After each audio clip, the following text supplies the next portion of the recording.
പ്രിയരെ, കൊളംബിയയിൽ ജീവിച്ചിരുന്ന Gloria polo എന്ന ദന്ത ഡോക്ടർക്ക് ശക്തമായ ഇടിമിന്നലേൽക്കുകയും ഇതേ തുടർന്ന് മരണത്തിനടുത്ത അനുഭവം ഉണ്ടാകുകയും ചെയ്തു.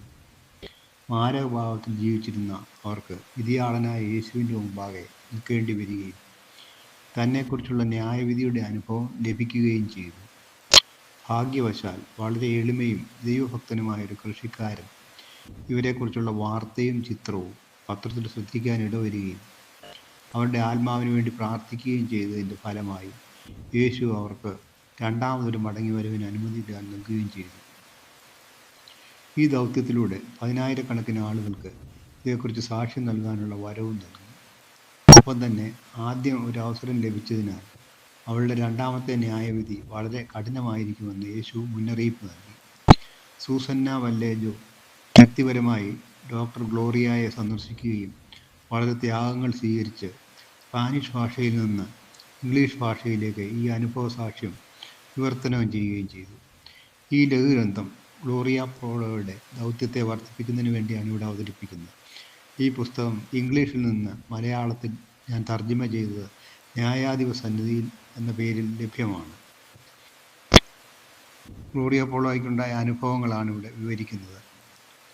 ഗ്ലോറിയ പോളോയ്ക്ക് ഈ അനുഭവം ഉണ്ടായത് 1995 മെയ് 5-ാം തീയതി ബൊഗോട്ടയിലെ നാഷണൽ യൂണിവേഴ്സിറ്റിയിൽ വെച്ചായിരുന്നു. അന്ന് വൈകുന്നേരം 4:30 ഗ്ലോറിയയും ഭർത്താവും ഗ്ലോറിയയുടെ അനന്തരവനും ചേർന്ന് പഠനത്തിനാവശ്യമായ ചില പുസ്തകങ്ങൾ നോക്കുവാൻ വേണ്ടി ഗ്രന്ഥശാലയിലേക്ക് പോവുകയായിരുന്നു. ഉടനെ തന്നെ ശക്തമായ മഴ പെയ്യുവാൻ തുടങ്ങി. ഗ്ലോറിയയും അനന്തരവനും ഒരു ചെറിയ കുടയുടെ കീഴിൽ ശ്രദ്ധയോടെ ചെളിക്കുണ്ടുകൾ ഒഴിവാക്കി നടക്കുമ്പോൾ ശക്തമായ ഒരു ഇടിമിന്നൽ ഉണ്ടാവുകയും രണ്ടുപേരും മരിക്കുകയും ചെയ്തു. അനന്തരവൻ്റെ ആന്തരിക അവയവങ്ങൾ എല്ലാം കത്തിക്കരിഞ്ഞു പോയെങ്കിലും ബാഹ്യമായി കേടുപറ്റാത്ത അവസ്ഥയിലായിരുന്നു. അതുമൂലമുണ്ടായ ഹൃദയസ്തംഭനത്തിലൂടെയാണ് അദ്ദേഹത്തിന് മരണം സംഭവിച്ചത്. ഇടിമിന്നൽ ഗ്ലോറിയയുടെ കൈകാലുകളിലൂടെ കടന്ന് മാറിടം, ഉദരം, കാലുകൾ, ജനനേന്ദ്രിയം തുടങ്ങിയ ശരീരഭാഗങ്ങളിലൂടെ കടന്നുചെന്ന് എല്ലാം കത്തിക്കരിഞ്ഞു പോവുകയും ചെയ്തു. ഒപ്പം തന്നെ കിഡ്നികൾ, ശ്വാസകോശം, കരൾ, അണ്ഡാശയം തുടങ്ങിയ ആന്തരിക അവയവങ്ങളും കത്തിപ്പോയി. തുടർന്ന് അവർക്ക് ഹൃദയസ്തംഭനവും ഉണ്ടായി.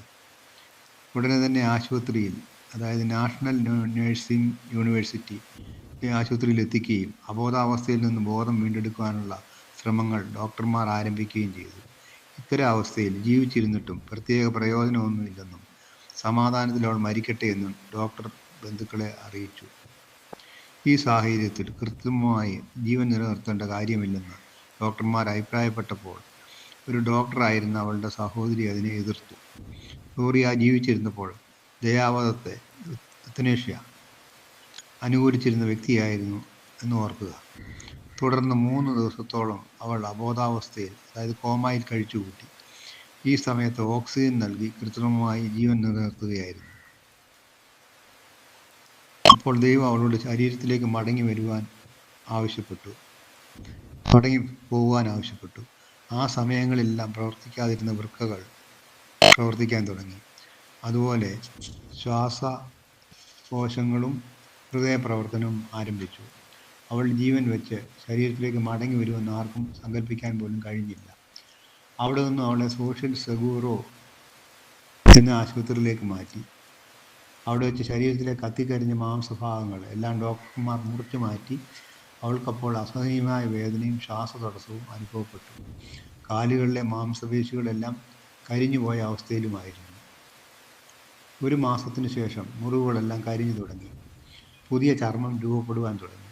പക്ഷേ കാലുകൾ പൂർണ്ണമായും കത്തിക്കരിഞ്ഞു പോയതിനാൽ അവ മുറിച്ചു മാറ്റേണ്ടി വരുമെന്ന് ഡോക്ടർമാർ അഭിപ്രായപ്പെട്ടു.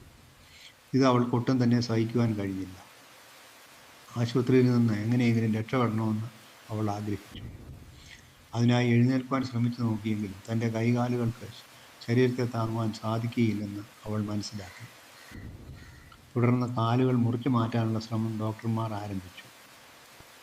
നമ്മുടെ കാലുകൾ ഒരു അത്ഭുതമാണെന്നും എത്ര പണം നൽകിയാലും അത്തരം കാലുകൾ വാങ്ങാൻ ലഭിക്കുകയില്ലെന്നുള്ള സത്യം അപ്പോഴാണ് അവൾക്ക് മനസ്സിലായത്. ജീവിച്ചിരുന്നപ്പോൾ തനിക്ക് കാലുകൾ നൽകിയ ദൈവത്തെ മഹത്വപ്പെടുത്താതിരുന്നതിനെ ഓർത്ത് അവൾക്ക് ആഴമായ ദുഃഖം അനുഭവപ്പെട്ടു. ശരീരം ക്ഷീണിപ്പിച്ച് സൗന്ദര്യം വർദ്ധിപ്പിക്കുന്നതിന് വേണ്ടി പ്രത്യേക ഭക്ഷണശൈലി ആവിഷ്കരിക്കുന്നതായി ധാരാളം പണം മുടക്കിയ കാര്യങ്ങളൊക്കെ അവളുടെ ഓർമ്മയിലേക്ക് കടന്നു വരുവാൻ തുടങ്ങി. പക്ഷേ തനിക്ക് അന്നുണ്ടായിരുന്ന മനോഹരമായ കാലുകൾ പോലെ ഇപ്പോൾ ഉള്ളതോ കത്തിക്കരിഞ്ഞ കറുത്ത കാലുകൾ മാത്രം. ജീവിതത്തിൽ ആദ്യമായി തനിക്ക് കാലുകൾ നൽകിയ ദൈവത്തിന് അവൾ നന്ദി പറഞ്ഞു. തനിക്ക് അർഹതയില്ലായിരുന്നുവെങ്കിലും രണ്ടാമത് ജീവൻ തിരികെ നൽകിയ ദൈവത്തിന് നന്ദി പറയുന്നതോടൊപ്പം തൻ്റെ കാലുകൾ എങ്ങനെയും മടക്കി തരണമേ എന്നൊരു അഭ്യർത്ഥന കൂടി അവൾ ദൈവമുമ്പാകെ സമർപ്പിച്ചു. ഇപ്രകാരം പ്രാർത്ഥിച്ചു കഴിഞ്ഞപ്പോൾ അവളുടെ കാലുകൾക്ക് ഒരു ഉണർവ് അനുഭവപ്പെടാൻ തുടങ്ങി. രക്തയോട്ടം നിലച്ച് കറുത്ത് വീണ്ടു കീറിയിരുന്ന തൻ്റെ കാലുകൾ ചുവന്ന് കാണപ്പെടുകയും രക്തയോട്ടം ആരംഭിക്കുകയും ചെയ്തു. തുടർന്ന് കാലുകൾക്ക് ബലം വയ്ക്കുവാൻ തുടങ്ങിയപ്പോൾ ഡോക്ടർമാർക്ക് അത്ഭുതപ്പെട്ടു. 38 വർഷത്തെ ജോലിക്കിടയിൽ ആദ്യമായി കണ്ടൊരു അത്ഭുതമായി ഡോക്ടർ ഈ സംഭവത്തെ സാക്ഷ്യപ്പെടുത്തുകയുണ്ടായി. ജീവിക്കുന്ന ദൈവത്തിൻ്റെ മഹത്വവും ശക്തിയും ഇതുമൂലം അവൾക്ക് ബോധ്യമായി. അപകടം സംഭവിക്കുന്നതിന് മുമ്പ് താൻ വളരെ സൗന്ദര്യവതിയായിരുന്നു എന്ന് അവൾ അഹങ്കരിച്ചിരുന്നു. തൻ്റെ മാറിടവും ശരീരഭാഗങ്ങളും കാലുകളുമെല്ലാം മറ്റുള്ളവരുടെ മുൻപിൽ പ്രദർശിപ്പിക്കുന്നതിന് അവൾക്ക് വലിയ താല്പര്യമായിരുന്നു. അതൊക്കെ അവളുടെ അവകാശവും സ്വാതന്ത്ര്യവുമായി അവൾ കരുതിയിരുന്നു. ശരീരഭാഗങ്ങൾ പ്രദർശിപ്പിക്കുന്ന തരത്തിലുള്ള വേഷങ്ങളായിരുന്നു അവൾ ധരിച്ചിരുന്നത്. എന്നാൽ ഇപ്പോൾ അവശേഷിക്കുന്നതോ കത്തിക്കരിഞ്ഞ കറുത്ത ശരീരഭാഗങ്ങൾ മാത്രം. ശരീര സൗന്ദര്യം നിലനിർത്താൻ വേണ്ടി താൻ ഭക്ഷണം ക്രമീകരിച്ചിരുന്നതായും ശരീരഭാരം കുറയ്ക്കുവാൻ ചില ഹോർമോണുകളും മരുന്നുകളും ഉപയോഗിച്ചിരുന്നതായും അവൾ വെളിപ്പെടുത്തുന്നു. അതിനുവേണ്ടി ഉപദേശങ്ങൾ നൽകിയ ഡോക്ടർ അവളുടെ ഇപ്പോഴത്തെ അവസ്ഥ കണ്ട് വിശ്വസിക്കാനാവാത്ത വിധം ഞെട്ടിപ്പോയതായി അവൾ സാക്ഷ്യപ്പെടുത്തുന്നു. ഇപ്പോൾ ഈ അവസ്ഥയിലെങ്കിലും ജീവിച്ചിരിക്കുവാൻ ദൈവം അനുവദിച്ചതിനെ ഓർത്ത് ദൈവത്തിന് അവൾ നന്ദി പറയുന്നു. കരളിൻ്റെ ഭൂരിഭാഗം ഇടിമിന്നലിൻ്റെ ആഘാതത്തിൽ നിന്ന് നശിച്ചുപോയ അവൾക്ക് അവശേഷിക്കുന്ന ഭാഗം കൊണ്ടെങ്കിലും ജീവിക്കുവാൻ സാധിക്കട്ടെ എന്ന് ഡോക്ടർമാർ പ്രത്യാശിച്ചു. എന്നാൽ അണ്ഡാശയങ്ങൾ കത്തിപ്പോയതിനാൽ ഇനിയും കുട്ടികളുണ്ടാകുവാൻ സാധ്യതയില്ലെന്ന് അവർ വിധി എഴുതി. തുടർന്ന് ഏകദേശം 1.5 വർഷത്തിന് ശേഷം നശിച്ചുപോയ തൻ്റെ മാറുകൾ വീണ്ടും രൂപപ്പെട്ടു വരുന്നതായി അവൾ ശ്രദ്ധിച്ചു.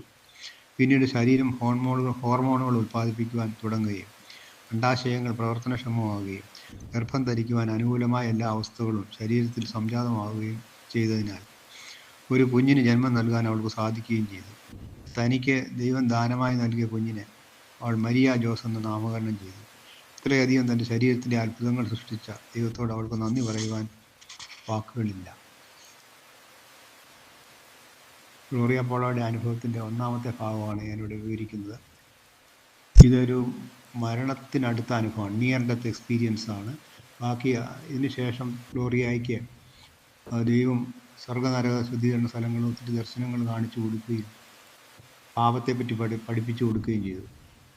അതിൻ്റെ എല്ലാം വിശദീകരണം അടുത്ത എപ്പിസോഡിൽ അവതരിപ്പിക്കുന്നുണ്ട്. യേശുവേ നന്ദി, യേശുവേ സ്തുതി, യേശുവേ സ്തോത്രം.